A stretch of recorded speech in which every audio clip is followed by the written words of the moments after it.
జోరుగా కుండపోతగా వాన కురుస్తుంది. ఆ పరిస్థితిలో మనముంటే ఏం చేస్తాము? వెంటనే వానలో తడవకుండా ఉండడానికి ఏదో ఒక చోటును ఆశ్రయించి అక్కడే వర్షం ఆగే వరకు వేచి ఉంటాం. అది చాలా సహజం. మనలాగే మిగిలిన ప్రాణులు కూడా ఆలోచిస్తాయి. ఆకాశంలో ఎగిరే పక్షులు సైతం ఏదో ఒక గూడును వెతుక్కుని చేరుకుంటాయి. కానీ మనందరికంటే భిన్నంగా ఆలోచిస్తూ ఏ మేఘాల నుండి అయితే వర్షం జాలువారుతుందో ఆ మేఘాల కంటే పై ఎత్తులో ప్రయాణిస్తూ ఏమాత్రం తడవకుండా తన ప్రయాణాన్ని కొనసాగిస్తుంది ఓ పక్షి. అది ఏ పక్షో మీకు తెలుసా? అదే డేగ, ఈగిల్, పక్షులలో రాజు, పక్షిరాజు. ఈ పక్షిరాజుకు ఎన్నో విశిష్ట లక్షణాలున్నాయి. మన బైబిల్లో కూడా ఈ పక్షిరాజుకు ఎంతో ప్రాధాన్యత ఉంది. మిగిలిన పక్షుల కంటే ఆకారంలో పెద్దదైన ఈ పక్షిరాజు ఇతర పక్షుల్లా గుంపులుగా సంచరించక ఒంటరిగానే ప్రయాణిస్తుంది, ఒంటరిగానే జీవిస్తుంది.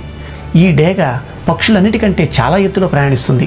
నిశితమైన కనుదృష్టిని కలిగి శత్రువుల ఉనికిని ఎంతో దూరం నుండే పసిగట్టగలుగుతుంది. సహజంగా అన్ని పక్షులు గాలిలో రెక్కలు చాపి వాటిని ఆడిస్తూ తద్వారా వచ్చే గాలి ద్వారా ఎగురుతూ ప్రయాణిస్తాయి. కానీ ఈ డేగ కేవలం రెక్కలు చాపి వాటిని ఊపకుండానే గాలిని గ్రహిస్తూ తన ప్రయాణాన్ని కొనసాగించడమే కాక అత్యంత వేగంగానూ దూసుకెడుతుంది. చనిపోయిన కళేబరాన్ని కానీ చచ్చి పడి ఉన్నదాన్ని కానీ ఆహారంగా ముట్టదు. పరాన్న జీవిలా కాక తనకు తాను స్వయంగా ఆహారాన్ని వేటాడి సంపాదించుకుని తింటుంది. తుఫాను, వరద వంటి బీభత్సాలను ధైర్యంగా ఎదుర్కొంటుంది. మరీ ముఖ్యంగా తన సహచరిగా లేదా సహచరునిగా ఒకరినే ఎంచుకుంటుంది.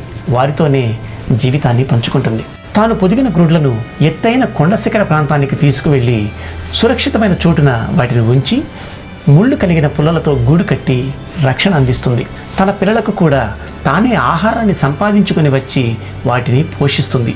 ఈ డేగకు సంబంధించి మరో అతి ముఖ్యమైన విషయాన్ని మనం తెలుసుకోవాలి.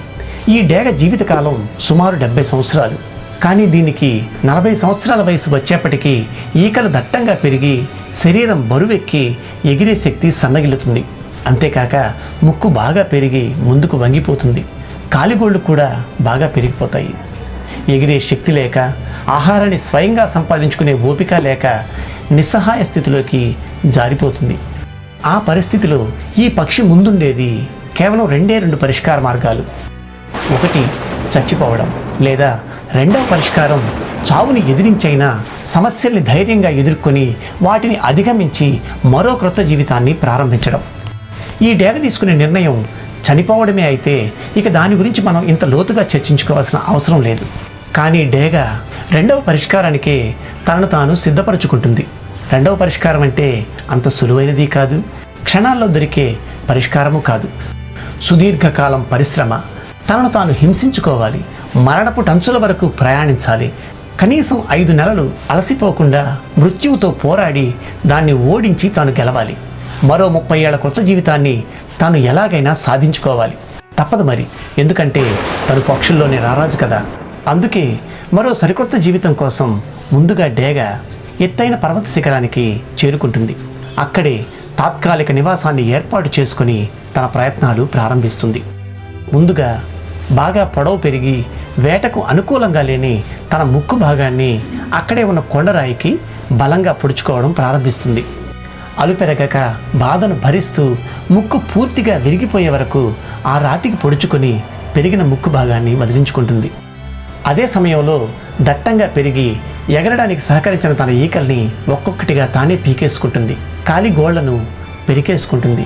తన పంజాను మరింత బలంగా మార్చుకోవడానికి ప్రయత్నిస్తుంది. అనుకున్నది సాధించడానికి బాధను పంటి బిగువున బిగబట్టి తనను తాను సమూలంగా మార్చుకుంటుంది. 5 నెలల కఠిన శ్రమతో మరో 30 ఏళ్ల జీవితాన్ని సొంతం చేసుకుని నిజమైన పక్షిరాజులా జీవిస్తుంది. మనం కూడా మన జీవితంలో ఎదగాలన్నా, ఎత్తైన శిఖరాలను చేరుకోవాలన్నా, మనల్ని మనం పరిపూర్ణమైన వ్యక్తిగా మార్చుకోవాలన్నా పాత స్థితిని వీడి కొత్తగా ఆలోచించాలి. ఉన్నత లక్ష్యాలను ఎంచుకోవాలి. అవి సాధించడం కోసం అహర్నిశలు శ్రమించాలి. అప్పుడు లక్ష్యం నీ ముందు తల వంచుతుంది, అద్భుతమైన ఫలితాలను నీకు అందిస్తుంది.